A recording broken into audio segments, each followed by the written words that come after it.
अखिलेश यादव जी को मैं देशद्रोही तो कह नहीं सकता, लेकिन उनकी देशभक्ति पर इस पर संदेह होता। जब देश के ऊपर, दुनिया के ऊपर ईरान, अमेरिका, इजराइल के बीच चल रहे युद्ध के कारण ऊर्जा का संकट है और इस संकट से पहले प्रतिदिन 50 से 55 लाख गैस सिलेंडरों की बुकिंग होती थी और आज वो 88 लाख की संख्या पहुंच गई है। तो श्री अखिलेश यादव जी हों चाहे श्री राहुल गांधी जी हों, ये लोग माहौल को पैनिक बनाने का काम, माहौल खराब करने का काम करने की कोशिश कर रहे हैं, अफवाह फैलाने का काम कर रहे हैं। देश के प्रधानमंत्री माननीय श्री नरेंद्र मोदी जी के नेतृत्व में देश हर प्रकार से ऊर्जा के संकट से भी मुक्त है। कहीं कोई गैस की समस्या नहीं, कहीं डीजल पेट्रोल की समस्या नहीं, लेकिन इन लोगों की बयानबाजी के कारण लोगों में अफरा तफरी का माहौल पैदा हो रहा है।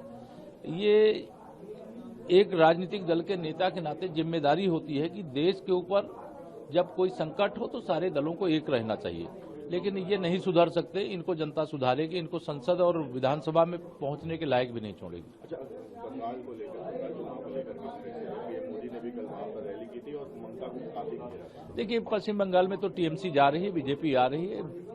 जो भाजपा के प्रति एक तरफा वातावरण पूरे पश्चिम बंगाल में है, उससे टीएमसी बौखलाई हुई है, भाजपा कार्यकर्ताओं पर हमला भी कर रही है, सत्ता का दुरुपयोग भी कर रही है, कानून व्यवस्था ध्वस्त है, घुसपैठियों का पूरा संरक्षण कर रही है, मुस्लिम तुष्टीकरण की घिनौनी राजनीति कर रही हैं।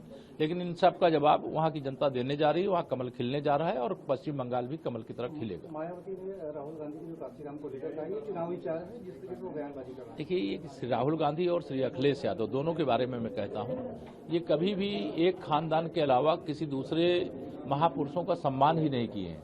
अगर इनको माननीय कांशीराम जी को वास्तव में अगर अलग से पार्टी बनानी पड़ी तो कांग्रेस दलितों का वोट तो लेती रही है, पिछड़ों का वोट लेती रही है, लेकिन कभी उनकी भलाई के लिए काम नहीं किया। वही हाल सपा का है, इनको पिछड़ों दलितों का वोट चाहिए, लेकिन उनके लिए काम नहीं करना। काम परिवार के लिए करना है, गुंडों, अपराधियों, माफियाओं, भ्रष्टाचारियों, दंगाइयों के लिए करना है। इसलिए इन लोगों का राजनीतिक भविष्य खतरे में। 5 राज्यों में चुनाव। देखिए, हम तो स्वागत के लिए तैयार हैं। जब भी घोषणा होगी चुनाव की, हमारी तैयारी है और हम पूरा विश्वास रखते हैं कि 5 राज्यों में बहुत बड़ा प्रदर्शन होगा और पश्चिम बंगाल में हमारी सरकार इस बार टीएमसी को हटा करके बनेगी और आसाम में हम तीसरी बार सरकार बनाएंगे। केरल में, तमिलनाडु में हमारा बहुत शानदार प्रदर्शन होने वाला है, ऐसा हमें विश्वास है।